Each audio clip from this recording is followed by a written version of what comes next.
Welcome back to EVTV. I'm Alan. And I'm Allie. Did you know that there's a teacher who's also a drag queen? She's in Aurora. For more, we go to Emmett. Beach blanket.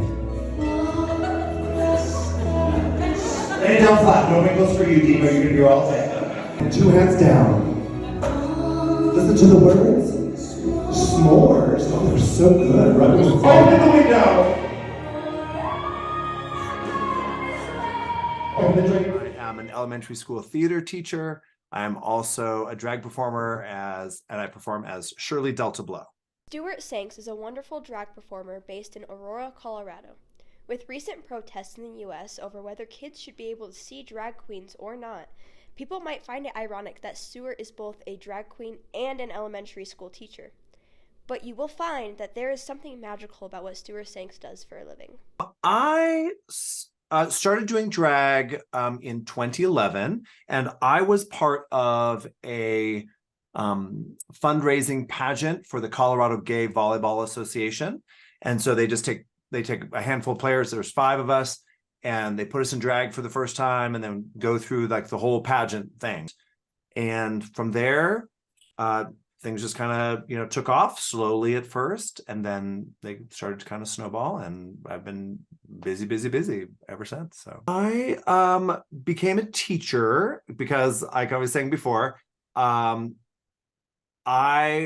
was a professional actor for many years, and I went into education because of the money, right? Because that's a joke.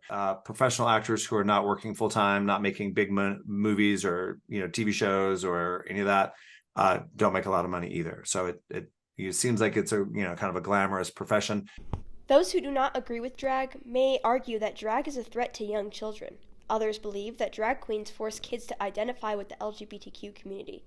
Stuart expresses confusion towards these rumors.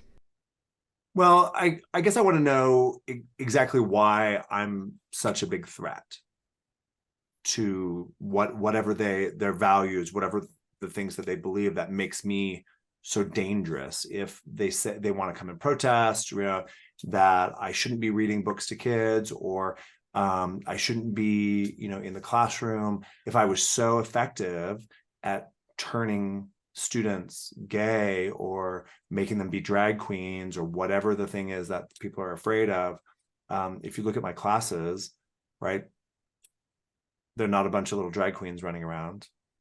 There's a lot of people who were taught by nuns, and we don't have a lot of, not everybody's a nun, right? Drag is an art form, just like dance or film or theater, and there are certain movies or plays that we don't take kids to, that aren't appropriate, that don't have appropriate language, or there's all kinds of things that we would say that's not appropriate for children. And drag is no different. There are lots and lots of drag performers who do shows that are appropriate for kids to come and see. Drag is a wonderful form of dress up. It's creative. We use our imaginations. Those are things we want young kids to really thrive in. I had a student come. I did a show down at the Denver Center for the Performing Arts called Drag On, and it was a mashup of drag queens and like cosplay and Comic-Con. So we took characters like Wonder Woman, Catwoman, Storm, the Mother of Dragons from Game of Thrones. We kind of mashed all these together and made this beautiful, fun story.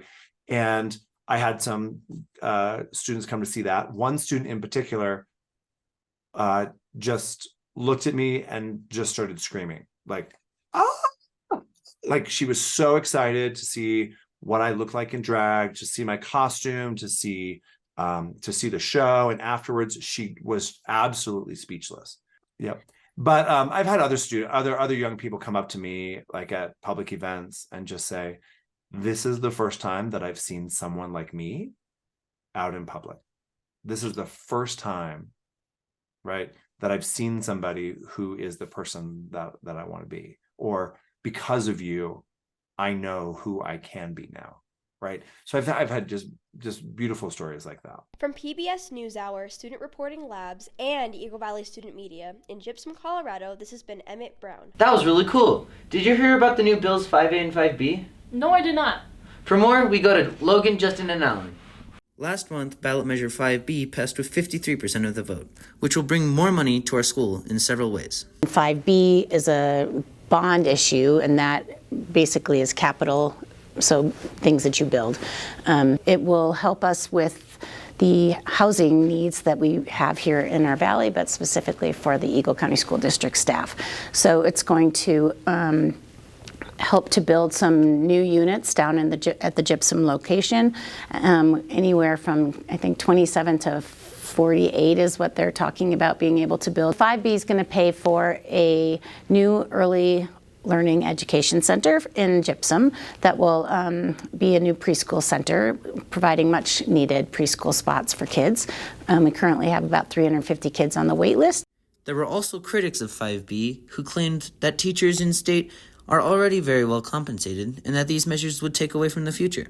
You know, the opposition has, especially in this campaign, had some interesting takes on the state of education in Eagle County and what they prioritize, and I just don't prioritize those same things. We do work hard in Eagle County, and we have really focused on trying to pay our teachers as the best that we can, but this is an expensive place to live, and so while we do pay higher than some other districts in the state, we don't pay higher than those districts that we can compare ourselves to in the mountain resort communities. So I think it's really important that we take care of our students, that we take care of our community.